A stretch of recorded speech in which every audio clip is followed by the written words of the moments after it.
ब्रह्मानन्दम्।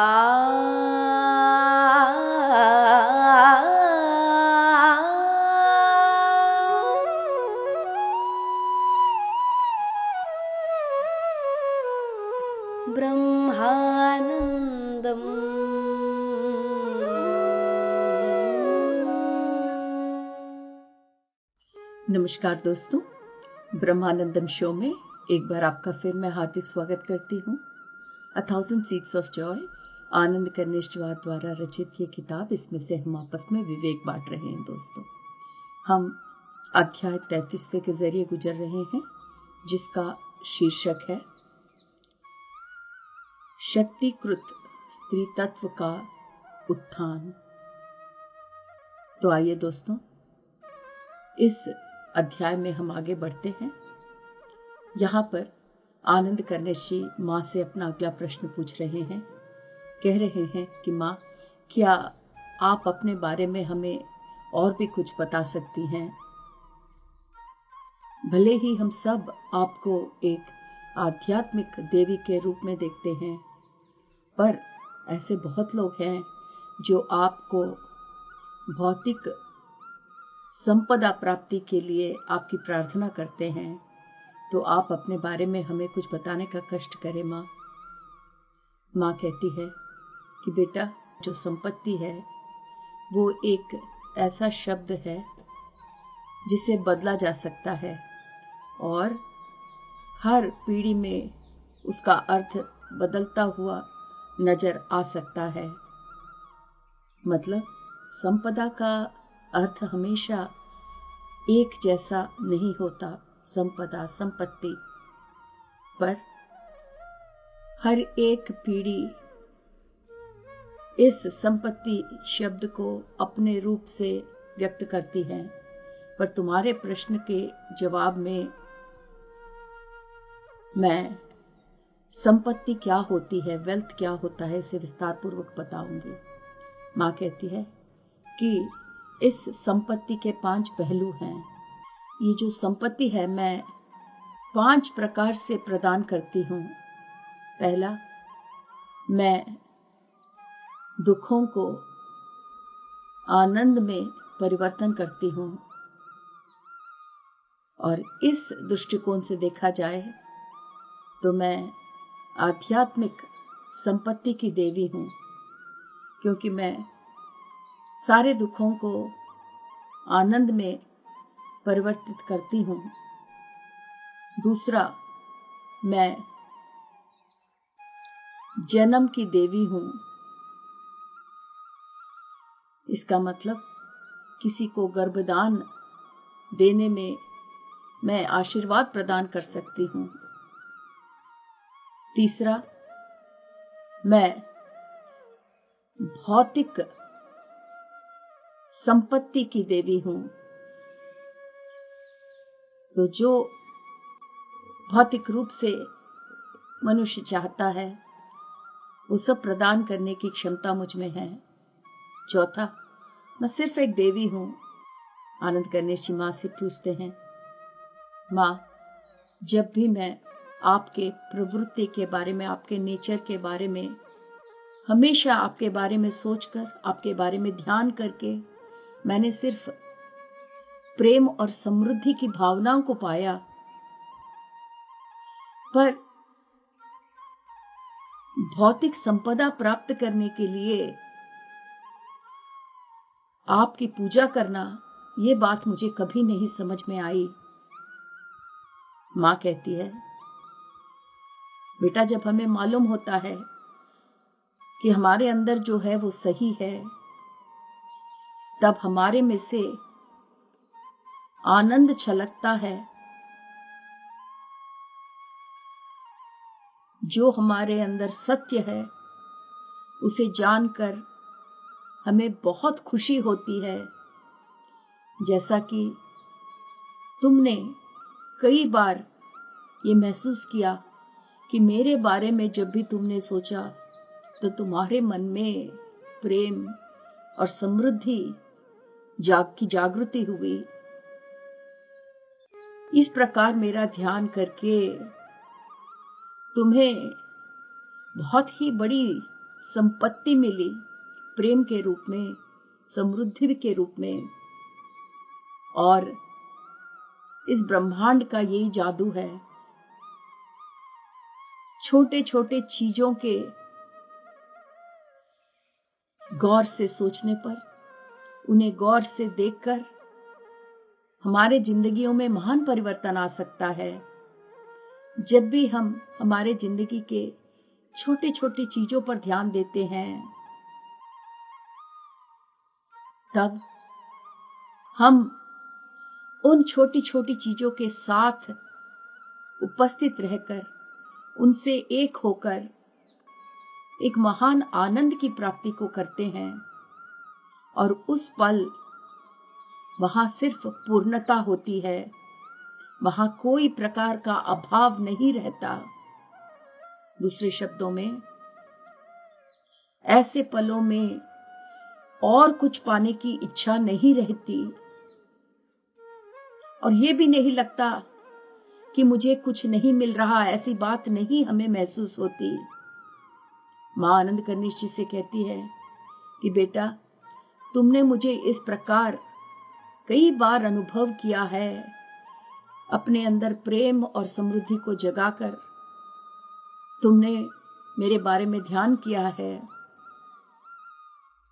मेरे बारे में ध्यान करते हुए तुमने अपने सारे मोहों से विमुक्ति प्राप्त कर लिया है। तुम्हारे और मेरे बीच में जो रिश्ता है, रिलेशनशिप है, वो हृदय का रिलेशनशिप है। ये सच है कि जो भी मेरे पास आते हैं, वो सब मेरे प्रेम को प्राप्त करते हैं, क्योंकि मेरा जो हृदय है वो एक सूरज के समान है, जहां से प्रेम की गर्मी हमेशा हर एक तक पहुंचती है। ऐसे कई समय हुए हैं जब तुमने मन से मुझे प्रश्न किया, तब तुम्हें कोई समाधान नहीं प्राप्त हुआ, पर जब तुम शांत होकर ध्यान स्थिति में तुमने अपने आप को मेरे सामने समर्पण किया, तो तब तुमने मुझे अपने हृदय में पाया। इस प्रकार जैसे जैसे तुमने शांति और एकत्व की अनुभूति को महसूस किया, तुम्हारे अंदर के सारे इनसाइट सेंसेस जाग गए। और यही एक कारण है कि जब तुम इस पृथ्वी के पवित्र जगहों पर बैठकर मेरा ध्यान करते हो, तो तुम मुझे अपने आप में महसूस करते हो। हमारा जो रिश्ता है वो ऐसा है जैसा एक पेड़ जो समय के साथ साथ मजबूत होता चला जाता है, और मेरे साथ रहकर ये जो शांति तुमने प्राप्त की, वो शांति बढ़ती ही चली गई। आनंद कनिष्ठ मां से कह रहे हैं, मां बहुत बहुत धन्यवाद।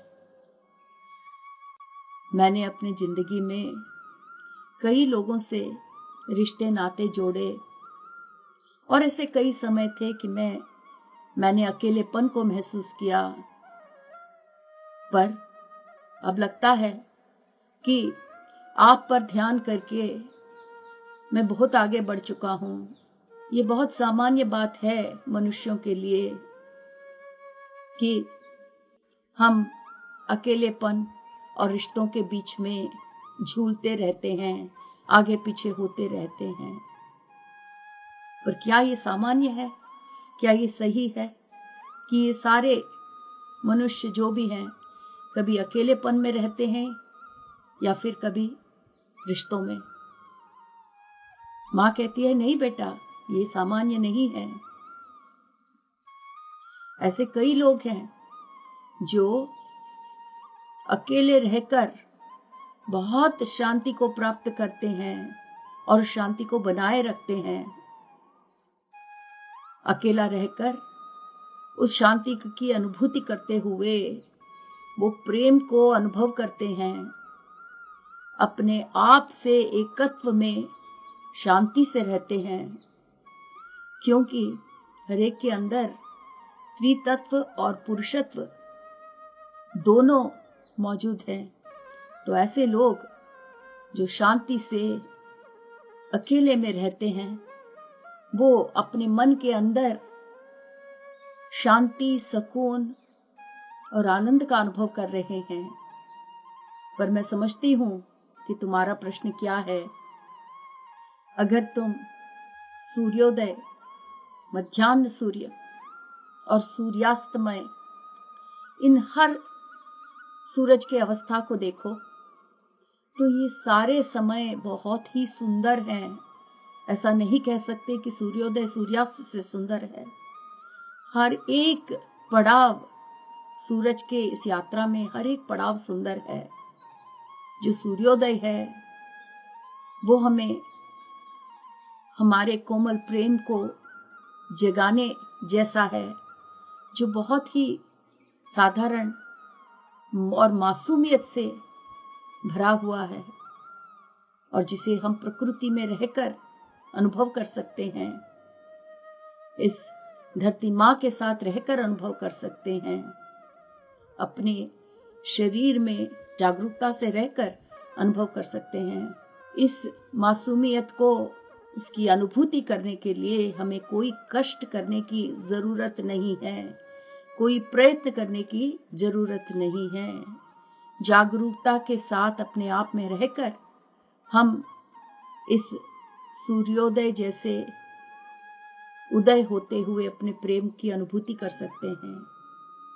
जो मध्याह्न सूर्य है वो बिल्कुल एक गहरे प्रेम जैसा है। ऐसा इमोशनल प्रेम जो दो साथियों के बीच में रहता है और दो प्रेम करने वालों के बीच में रहता है, उसकी इंटेंसिटी इतनी स्ट्रांग रहती है। और तीसरा जो सूर्यास्त है वो एक ऐसी अवस्था है जैसे आप सब कुछ समाप्त होने के बाद वापस घर लौट आते हो, अपने पूर्णात्मा के साथ एक हो जाते हो। इस यात्रा, इस आत्मा की यात्रा संपूर्ण करने के बाद हर एक अवस्था बहुत खूबसूरत है। ये जरूरी नहीं है कि एक दूसरे से बढ़कर अच्छा है। मां कहती है इस भूमि पर इस समय रोशनी या कांति अत्यधिक है। इसके कारण मनुष्य जिन्होंने कभी अपने आप में सुकून नहीं प्राप्त किया, वो भी इस चमकते हुए, दमकते हुए सूरज के आगे अपने आप को रिलैक्स करके आगे बढ़ते हुए सूर्यास्त के साथ अपने आप को शांत कर पा रहे हैं। मां कहती है कि इस समय हर एक मनुष्य अपने अवस्था में चैन, सुख, हार्मनी को प्राप्त कर सकता है। आनंद करनेश जी मां से पूछ रहे हैं, तो मां, जो आपने कहा कि हर एक अवस्था उत्तम है, हम नहीं कह सकते कि ये अवस्था दूसरी अवस्था से उत्तम है, तो इस समय पर पृथ्वी पर क्या हर एक मनुष्य वापस आगे बढ़ के अपने आत्मा की यात्रा में पूर्णात्मा से मिलन प्राप्त कर सकता है? मां कहती है कि बेटा, अगले कुछ सालों में तुम एक महान परिवर्तन देखोगे। जिस प्रकार स्त्रियां इस विश्व में आगे बढ़कर अपना रूप दिखाएंगी, एक महान परिवर्तन सामने आने वाला है। मैं ये कहना चाहती हूं कि स्त्रियां इस विश्व में हर एक कोने से सामने आएंगी। भले ही पुरुष उनकी सहायता करेंगे, इस महान परिवर्तन का आदर करेंगे, पर परिवर्तन स्त्रियों के द्वारा ही सामने आएगी। अधिक से अधिक स्त्रियां अपने अंदर के आध्यात्मिक प्रवृत्ति को पहचानेंगे। कुछ पुरुष भी अपने अंदर की आध्यात्मिक प्रवृत्ति को पहचानने की कोशिश करेंगे, पर उनकी तुलना में स्त्रियां अत्यधिक मात्रा में अपनी आध्यात्मिक प्रवृत्ति को पहचानते हुए आगे आएंगी, एक दूसरे का साथ देंगी, और जब एक दूसरे से मिलेंगी तो उन्हें ऐसा लगेगा जैसे एक खोया हुआ परिवार अपने सदस्यों को फिर से मिलकर इतने आनंद की प्राप्ति करता है। इसी प्रकार ये स्त्रियां आगे आकर एक दूसरे से संपर्क स्थापित करके उसी आनंद की प्राप्ति करेंगे। भले ही इन स्त्रियों का आपस में कोई भौतिक संबंध नहीं होगा, पर फिर भी ये सारी स्त्रियां आध्यात्मिक रूप से एक दूसरे से जुड़ जाएंगी। और यही नहीं, शरीर को किस प्रकार से देखा जाना चाहिए, इसके बारे में भी स्त्रियों की दृष्टिकोण में एक महान परिवर्तन आएगा। आनंद कर्णेश जी पूछ रहे हैं, किस प्रकार का परिवर्तन मां? मां कहती है कि अभी तक स्त्रियां जिस रूप को प्रिफर करती हैं कि जैसे पतला होना चाहिए, तो लोग कितना डाइटिंग कर रहे हैं दोस्तों, वो ख्याल बदल जाएगा। कन्या के रूप से एक स्त्री का रूप, कन्या के रूप को प्रिफर करने के बदले एक स्त्री का संपूर्ण रूप, उसे प्रिफर किया जाएगा। सरस्वती मां को एक प्रौढ़ स्त्री के रूप में, बड़े श्रद्धा और भक्ति के रूप से देखा जाता है। तो धीरे धीरे समाज में स्त्रियां उन सारे रूप का आदर करेंगी जो अब तक नहीं करती हुई आई हैं। तो आनंद कर्णेश जी पूछ रहे हैं, तो मां, सौंदर्य का मतलब सिर्फ पतला होना, ये भाव निकल जाएगा? एकदम सही बेटा। अभी तक कन्या का रूप, जैसे हमने स्त्री के 3 रूपों के बारे में मां ने हमें बताया था, एक कन्या का रूप, एक स्त्री का रूप और एक वृद्ध स्त्री या प्रौढ़ स्त्री का रूप, जिसे हम कहते हैं मेडन, मैट्रन एंड क्रोन। अभी तक स्त्री, हर एक स्त्री अपने आप को अगर सौंदर्य का रूप मानना चाहती है तो उनके आगे एक पतली लंबी ऐसी स्त्री को प्रेफर किया जाता है। पर मां कह रही है कि इसमें बदलाव आएगा। जिस प्रकार विश्व में हर एक जगह लड़की को सुंदर बनाने के लिए उसे बहुत पतला दिखाया जाता है, इसमें बदलाव आएगा। मां कहती है एक कन्या का जो सेंसुअलिटी है वो कोई खरीदने की वस्तु नहीं है ये, पर आज विश्व में हर एक जगह पर एडवर्टाइजमेंट में, कमर्शियल्स में स्त्रियों के उस रूप को दिखाया जाता है। भौतिक वस्तु के रूप में स्त्रियों के सौंदर्यता को कमर्शियल्स में, एडवर्टाइजमेंट में दिखाया जाता है। इसीलिए जो प्रेम है वो आज के विश्व में बहुत चीप हो गया है, और ये ही जो सोच है वो कई स्त्रियों को इन्फ्लुएंस कर रहा है।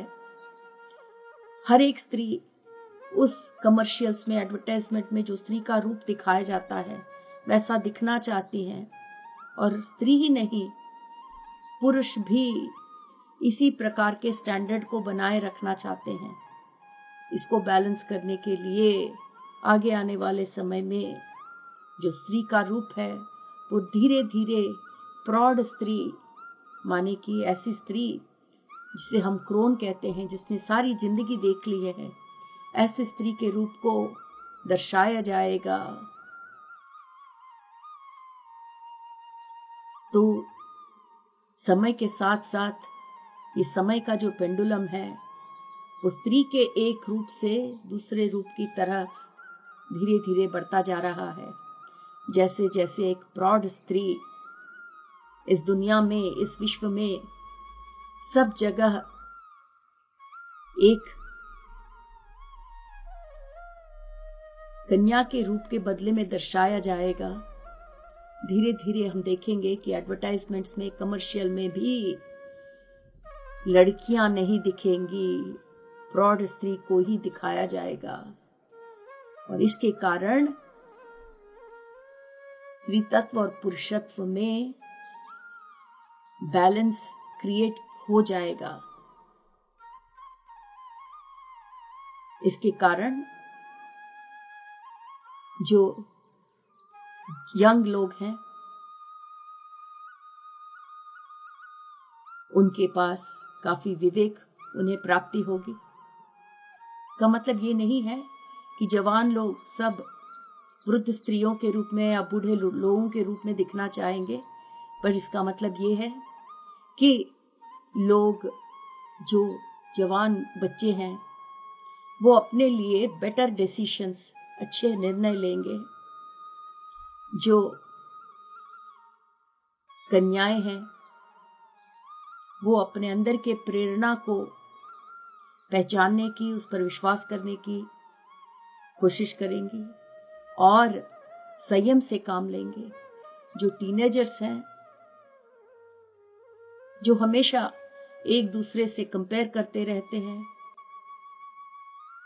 वो संयम से काम लेकर धीरे धीरे समय के साथ, प्रकृति के साथ, ये जो रिश्ते हैं, लड़के लड़कियों के बीच के रिश्ते, उसमें जल्दबाजी न करते हुए, अपने आप को समय देते हुए आगे बढ़ेंगे। आने वाले समय में भौतिक वस्तुओं के लिए कम इच्छा होगी और हर एक अपने अंदर के आध्यात्मिक प्रवृत्ति को, प्रकृति को जानने की कोशिश करेगा। जो यंग लोग हैं, वो धर्मों में नहीं बल्कि आध्यात्मिक मार्ग में अपनी रुचि दिखाएंगे, ध्यान में रुचि दिखाएंगे, अपने अंदर की आध्यात्मिक दुनिया को खोजने में रुचि दिखाएंगे। बेटा, तुमको याद होगा कि शुरू में हमने बताया था मातृत्व के कला को। इस मातृत्व की कला में रुचि धीरे धीरे बढ़ेगी।